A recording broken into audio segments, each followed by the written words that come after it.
Rigidity and spasticity.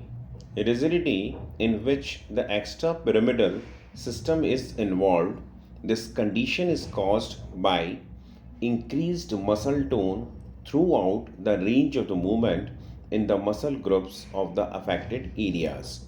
It often affects one hand initially, progressing to one side of the body and then the others, and finally the neck and trunk.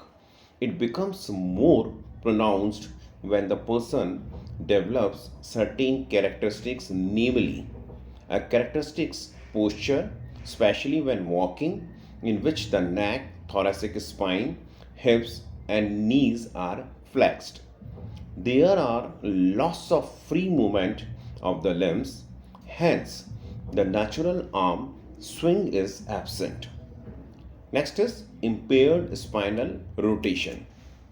Then, a tendency towards stiff wrist extension and flexion at the metacarpophalangeal joints.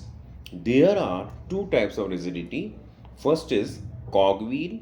The cogwheel effect is felt during the passive flexion and extension of the wrist or elbow joints, and is characterized by a series of the jerky giving movements which are followed by relaxation. Next one is the lead pipe. The lead pipe phenomenon produces slow, smooth resistance through the full range of a joint passive movement. Rigidity increases with anxiety and concentration.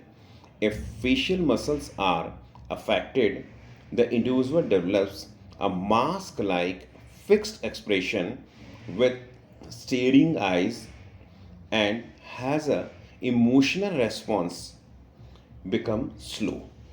Handwriting may become micrographic, means very small. Spasticity, in which pyramidal system is involved. Spasticity is a disorder of the tone characterized by an initial increased resistance to stretch, which may then lesser abruptly. The degree of the spasticity varies with the child's general condition, emotional state, temperature, and health. It also depends on correct positioning and degree of support of the child.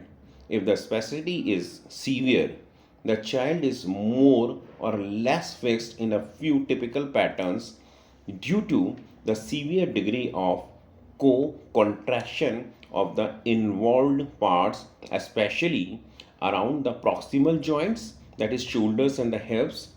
Some muscles appear weak due to tonic reciprocal inhibition by their spastic antagonist, for example, the gluteal and abdominal muscles by spastic hip